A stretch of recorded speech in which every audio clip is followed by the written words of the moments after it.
nginayo inzalo. Kuyenzekani lo mntwana engimkhiphile avale ukuthi ngingasabatholi abantwana, bese kuthi mhlawumbe uma ngilungisa udaba lolu bese kuba right.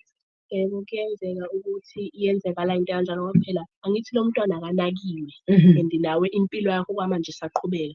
Uzocinga into engavala ukuze wena usheshe unake ukuthi hhayi bo, konje kwenzakala into ekanje. Bese mhlawumbe unayo inzalo, uyazala yonke into kodwa manje vele ivalele. Kuthiwa cha, kunomntwana owamkhipha wena ovalile. Uma ungamlungisela izinto zakho ziyohamba kahle, umlungisele ngempela, uthathele phezulu, hawu lapho-ke yonke into yakho izobe isihamba kahle. Alright, kungenzeka lapha ekhaya awuzali nje ilesa simo, buyele emuva, cabanga kahle. Okay, angiphinde ngibuze okugcina bese ngizovala ngala umkhulunyezi. Khona lo mbuzo ubuloku ugijima engqondweni yami, nkulunkulu wami, hayi mani. Oh, okay.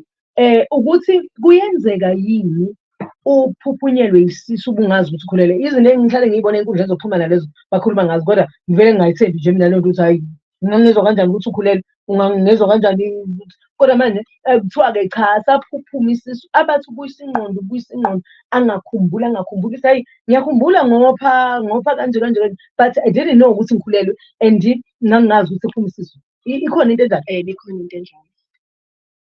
Manje-ke leyo-ke siyilungisa kanjani, siyenza kanjani-ke leyo? Angithi phela uyilungisa ngokuthi yonke into iyabhekwa.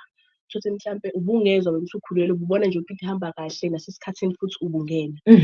Ingane nengane, abazali kuba nento eyithatha. So mhlampe ingane yomoya leyo eyaphuphuma. Iphuphuma nje kwenzakalani lapho kusekumele uyobheka khona-ke. Ukuthi iphuphuma njengoba phela mina le ngane bengayizwa bengakhulelwa, ngabona nje ngibhida kwachitheka isisu. Shuthi mhlampe ubungazi nokuthi kuchitheka isisu, lento mhlampe uzoyithola ekuhambeni kwesikhathi ukuthi hawu, yazi wena le ngane engasekho uphikume-ke, yawuthi mina uthi uyaqala ubuyele emuva, hawu yazi-ke kwenzeka into efana njengaleyo.